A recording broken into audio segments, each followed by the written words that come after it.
Hey, Hound Dogs, I'm David Hankins, And I'm Paul Hankins. and you're on the air with Power Squared. Well, we hope you all had a happy holidays, Merry Yes. Christmas, and we're coming up on New Year's in a couple of days, actually 2 days.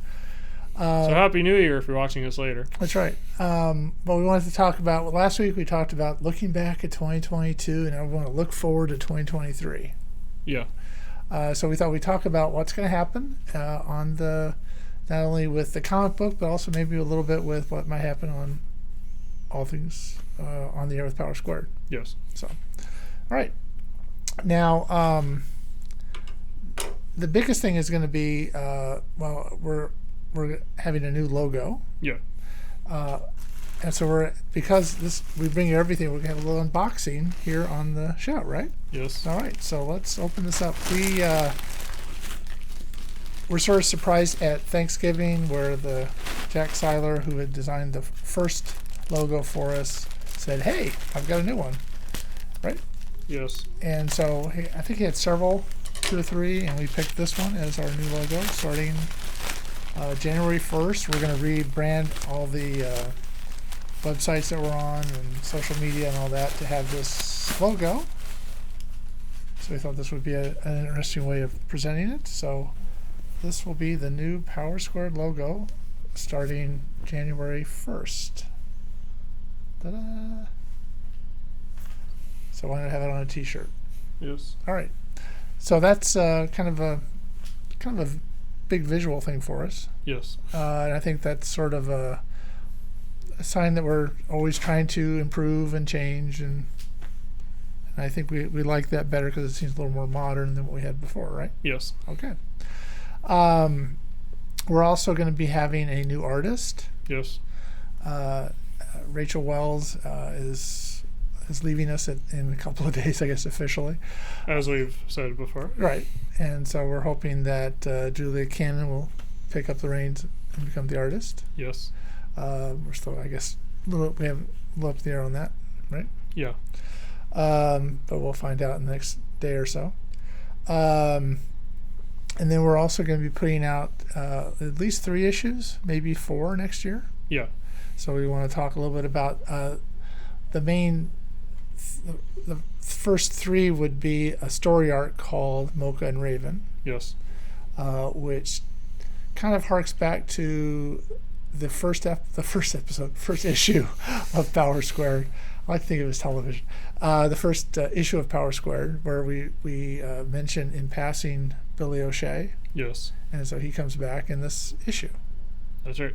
So he's not a familiar. I know that's he's not. What would you call the relationship he would have with Raven? The same one the boys have with Mocha.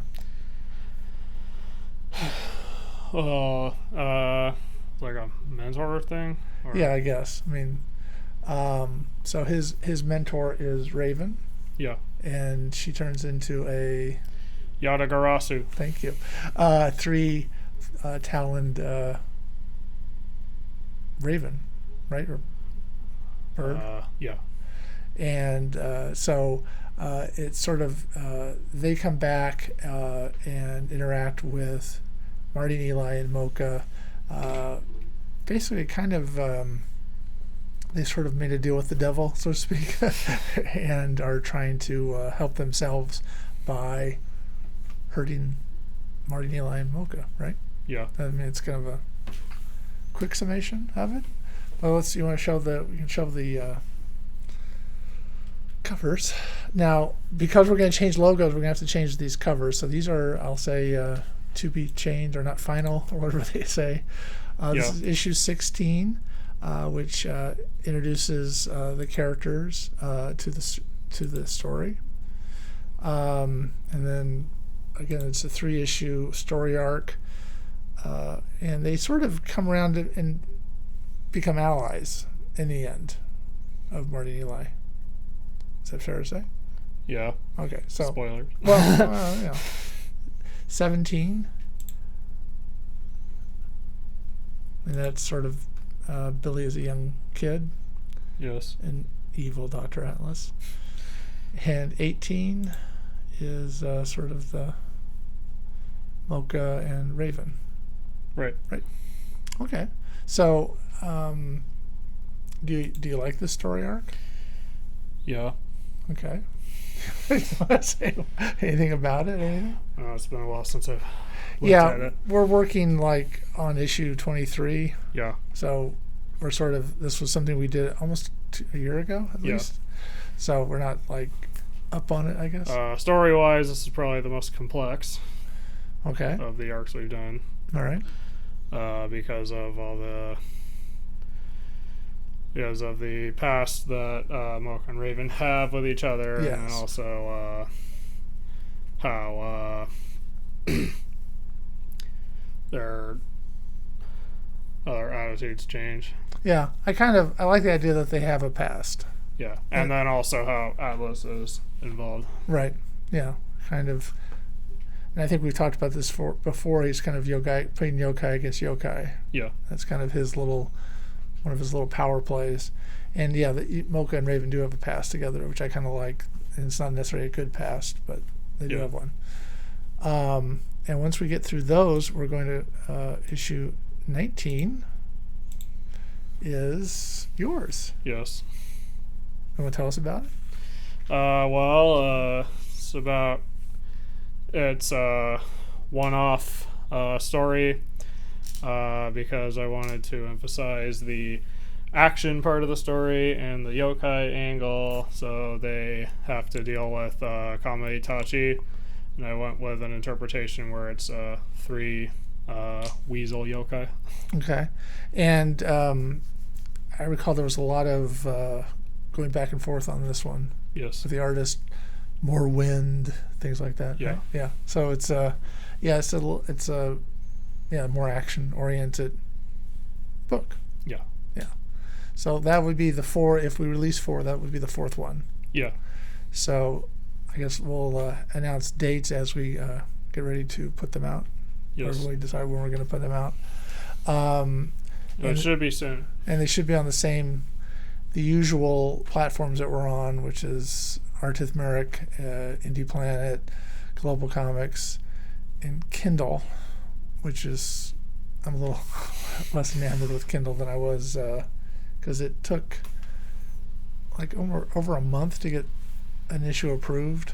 For some reason. Yeah, and they never explained if there was an issue or not. And then it was kind of disappointing when we looked at the previous issue to make sure we're putting the same things in. They took that down as well.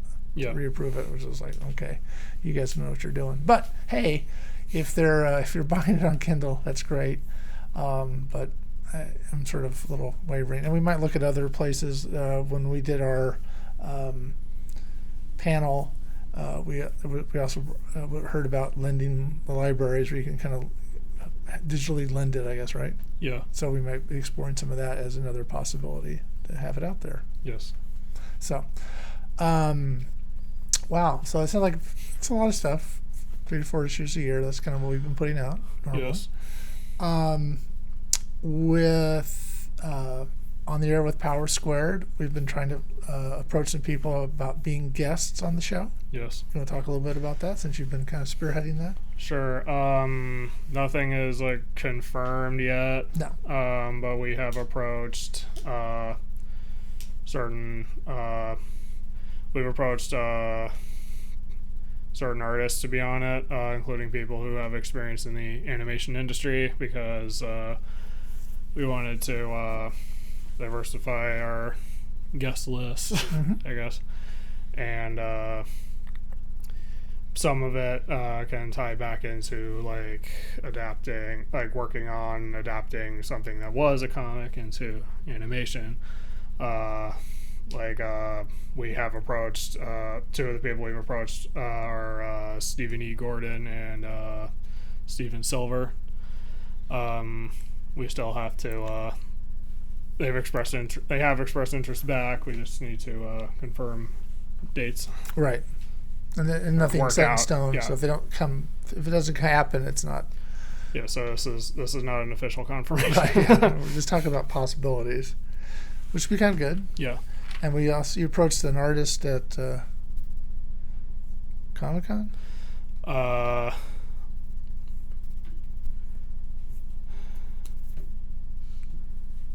Yeah.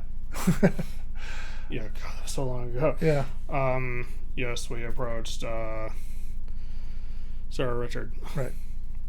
And so it was work we had been following for a while.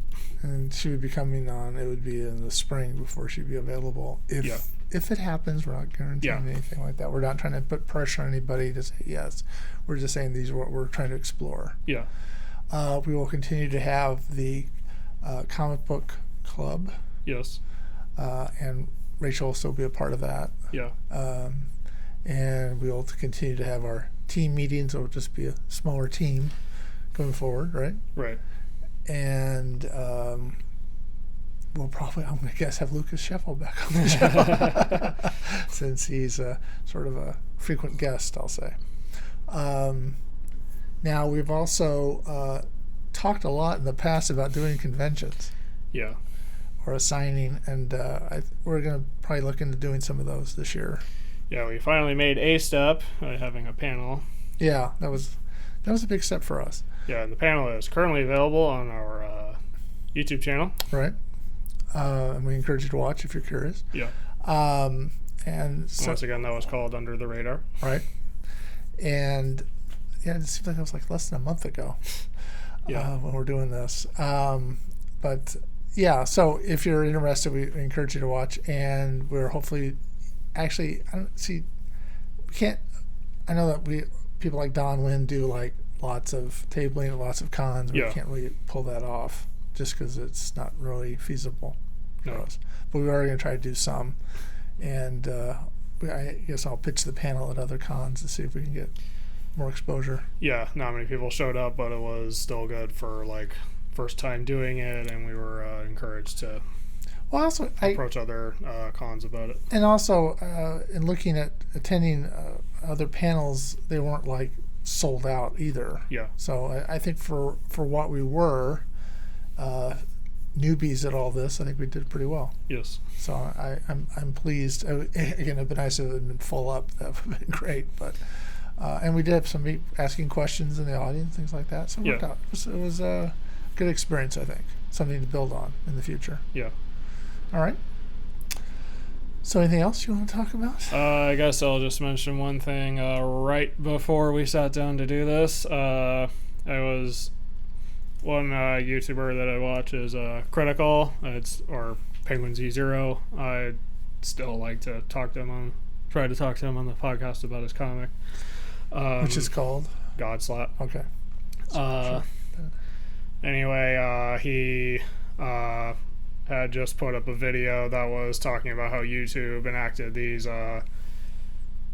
weird policy changes without telling anyone, which can affect monetization and age restriction based on like swearing or like content of a video game that you're playing. Right. For example, if you played Callisto Protocol, you're age restricted because it's too gory for whoever put that in place. So that might affect what we're able to say, or like the kind of we already try to keep the podcast clean language wise, but we might just have to make that a harder rule going forward. Okay. Yeah, we're not big cursors. Yeah, and I know we aren't big enough on YouTube to worry about demonetization, but we don't want to have to worry about that later because the YouTube policy changes have affected like everything ever uploaded. And then I don't know if we need to be a little more careful about what we show on the screen. In case, if someone does, like, let's say a gory zombie comic or something. Oh, I see. Yeah, well, basically... we haven't had to worry about that yet. But. Yeah, no, but it's probably good to keep in mind. Yeah. Yeah, we're also probably going to have other people on the show who... we like to support other people's Kickstarters and have them on the show, so we probably will have other Kickstarter people on, and hopefully we'll have to, I guess, make sure they don't show something that would be bad. Yeah. By YouTube standards. Yeah, we're not trying to be like mean. It's just more like playing the game. Yeah, and we're playing the game, so to speak. So otherwise, I think that's it.